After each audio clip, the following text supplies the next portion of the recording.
Marami ang namamatay dahil huli na nilang nalaman ang sakit na ito.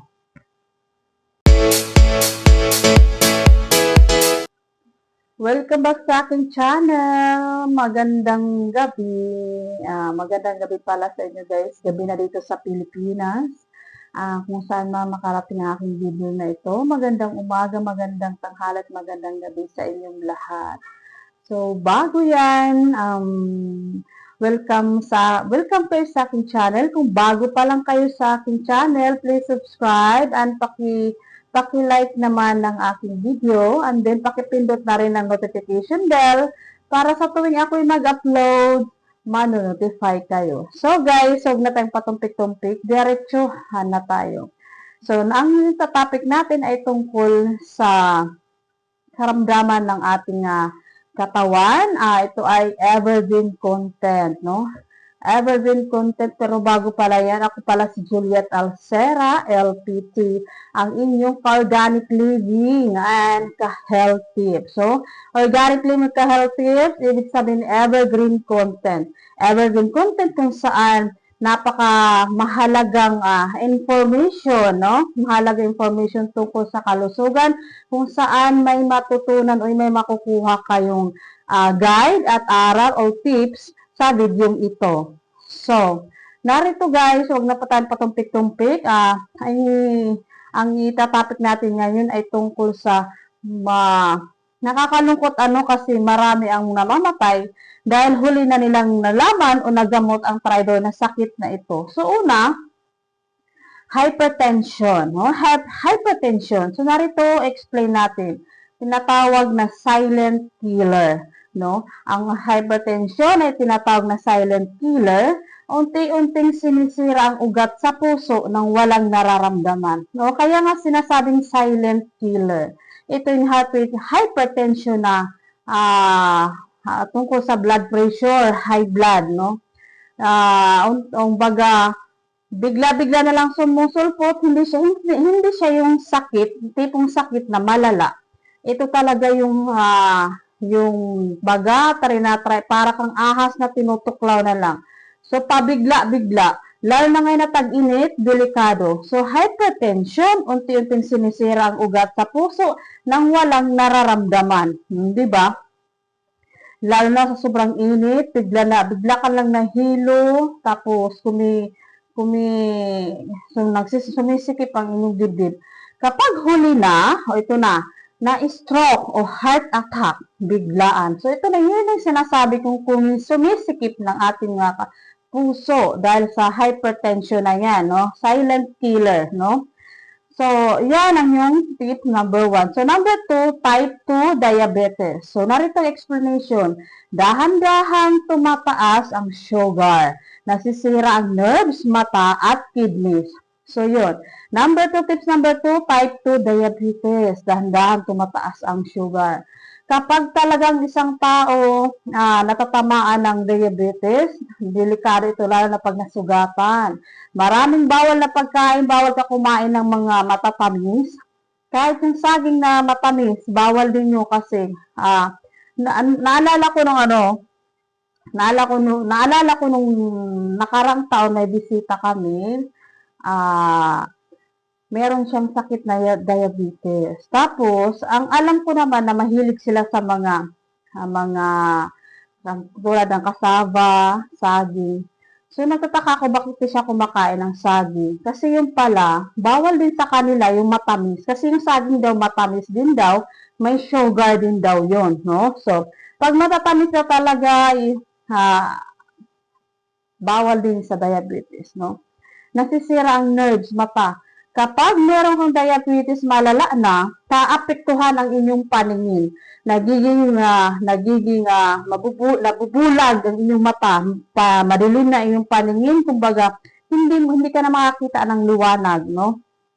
Pati yung kidneys natin natatamaan kapag meron na tayong type 2 diabetes, no? Kapag huli na, kidney failure and heart disease.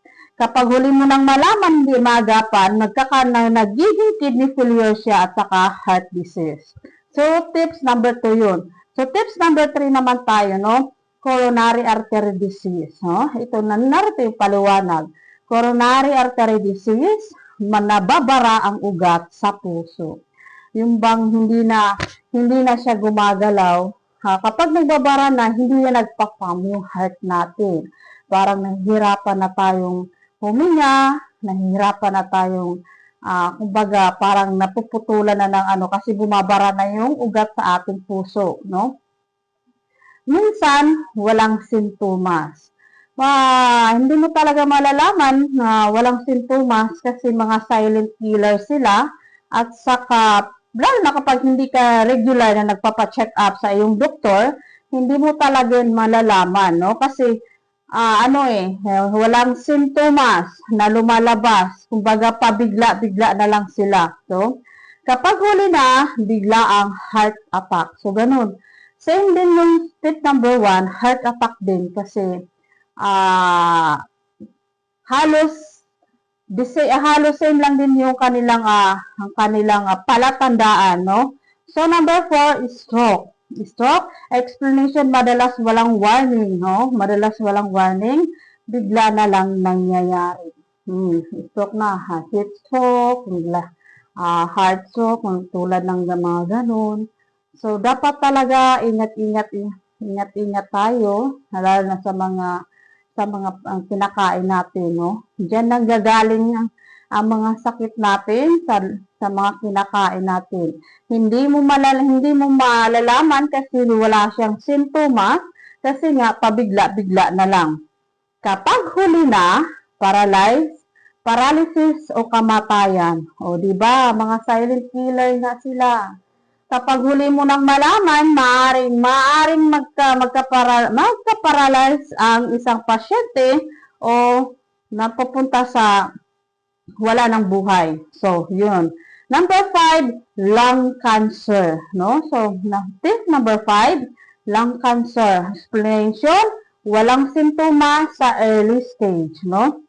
Walang sintomas. Sa early stage, akala mo healthy ka. Yung pala, malala na pala yung lungs, no? No. Kapag meron na, advance na siya, no? Kapag meron na, advance na yung, kumbaga, malala na, no? Meron din akong kilala na gano'n, naging kaibigan din namin noon. So, sabi ng anak niya, hindi naman daw gano'n yung ama nila, hindi daw pala inom, hindi daw kumakain ng mga pero bakit siya nagkaroon ng gano'n, no? So, di ba? Yun din, totoo nga sinasabi na, hindi mo malalaman kasi walang sintomas, kumbaga nag-advance, nagpabigla-bigla na ng ganitong klaseng sakit na ito. Kapag huli na, hirap na huminga, ubo na may dugo. So, mas delikado. Mas delikado ito na may ubo na may kasama ng dugo. Yan ang sa tip number 5 sa lung cancer. Kapag huli mo nang malaman, yan ang kinalabasan niya, no, sa mga sintomas. Number 6, chronic kidney disease, CKD. Yung tungkol sa ating mga kidneys, CKD, chronic kidney disease, narito explanation, walang sintomas. Hanggang malala na, tuloy-tuloy ang damage. So, yun na nga, akala mo healthy ka, tapos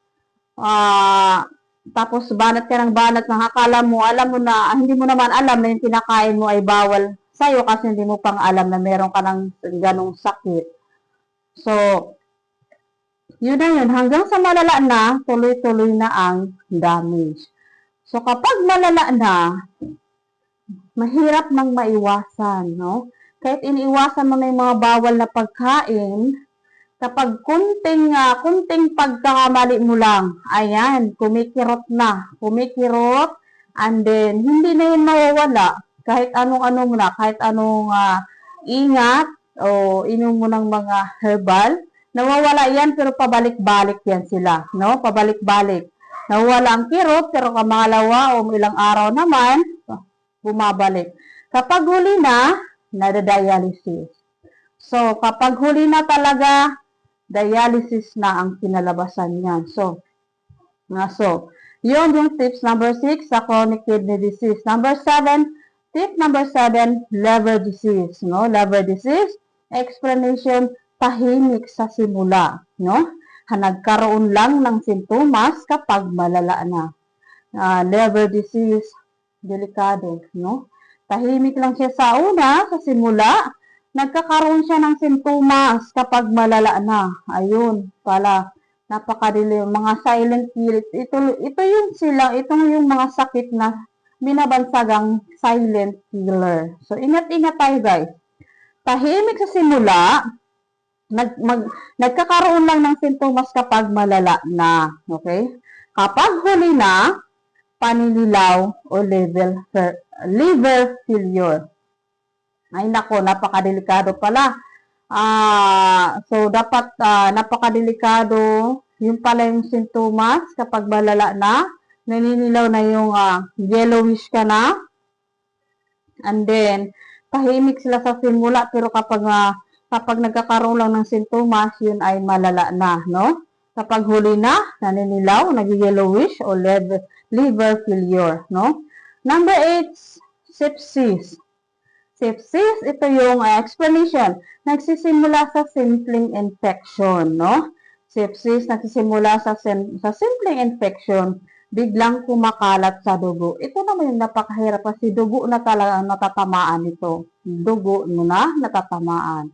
So, kapag huli na, organ failure. No? Kasi nga, dugo na. Kapag huli mo nang malaman, napakadelikado, dugo na yung biglang kumakalat, kumakalat sa dugo na natin yung infection. Nako, Diyos ko, delikado. Yun yung tips number 8, sepsis, no? So, kapag huli na, nagiging organ failure. So, guys, doon nagtatapos ang aking information tungkol sa ating kalusugan. Sana may natutunan kayo sa video ito. Huwag niyong baliwalain ang mga ganitong tips kasi health is wealth. Alagaan natin ating kalusugan, and then huwag natin baliwalain yung mga kinakain natin. So, dapat maingat kasi mahirap na. Bawal magkasakit, no? Bawal magkasakit kasi mahal ang gamot. So, yun lang guys. Sana may natutunan kayo sa video ito. And then, kung nagustuhan nyo ang aking video, paki-comment naman sa baba and pa-share. So, yun lang. Thank you for watching. Bye-bye.